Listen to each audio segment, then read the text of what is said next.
So it's really, really appalling. I do want to segue us though, because as we talk about this policy, the incoherent Trump policy, we have to look at how he's all over the map. I mean, quite literally, Mike Lee can say what he says in the aftermath of these assassinations because they have come to believe that the big lie will win every time. They're eating the dogs, they're eating the cats, no matter what they say, no matter how absurd, outrageous, over the top it is. If they say it long enough, if they repeat it, if Elon Musk echoes it, then it becomes true enough that there are still people, despite all of the evidence, his best friends saying, yeah, he's a big Trump supporter, so am I. This is the evangelical group he's a part of. This is the ministry that he is a part of. This is his hatred for Democrats and all of this, the big lie. And so it has been fascinating to see Trump try to talk out of both sides of his mouth on immigration. This past week, he suddenly had the revelation out of nowhere that immigrants are actually law-abiding, tax-paying, essential components of our economy that put food on our tables every night.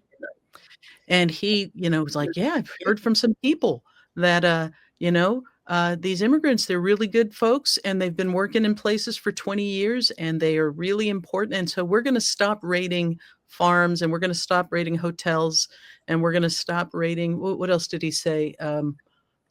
Restaurants, and we're going to let people, who are good people continue to do their work.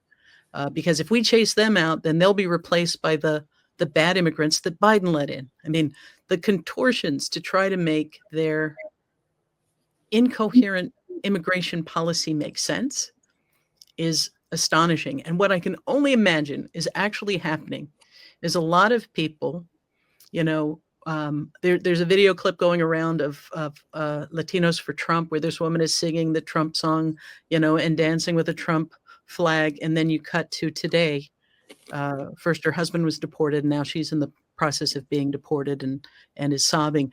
It feels as though there have been a lot of people who got behind Donald Trump who are going, I never thought, the leopard would eat my face. I never thought ICE would come into my business and, run into my fields and take my workers. And, somebody, I imagine, I don't know this for sure, but I imagine somebody's calling every day on Trump properties and saying that there are immigrants working there and calling for raids, and that whenever he begins to identify where they won't be raiding anymore because it's devastating to those industries, if you're an investor, go ahead, start investing in those kinds of properties, because it's always going to be about the grift. It's always going to be about the money, and it's always going to be about the shakedown. Tariffs are about shaking down countries. These ICE raids are about shaking down businesses. You want me to back off your hotels? You know how this works. You want me to back off your farm? You know how this works. So it is